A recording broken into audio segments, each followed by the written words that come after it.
the beginning of the page. Page one. This one's a little bit longer along. Spin it. Let me see it. You got one. Yeah, good. You got one more hydrangea. Where are you going to put it? Show me. Yes. Yes, young lady. Here we have one of the stars of the show. Spin that around. Perfect.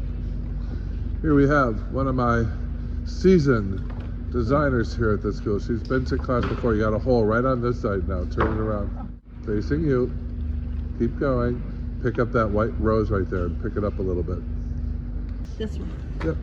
Just tilt it up a little bit. It'll help cover that hole. Here's their prototype. Done by moi. Here we have another one. Smaller version. Spin around, but good. Spin it. The wax flower goes in very last. Yep. Beautiful. You got a few. Fix the two snapdragons sticking out to the side. Yeah. Lower them and tuck them in a little bit. Spin it around. Let me see. Okay. Keep going. Stop. See that hole right in front of you down the lower deck? Yeah. This rose is too close to that when you don't have a ton of flowers to pack it. So you got to space this better. Put that down in that hole on the other side and lower these. Everything's got to be farther apart to make it look finished. Otherwise, it'll look like you're missing flowers, or this one doesn't look like it. Flower School 101. Keep blooming.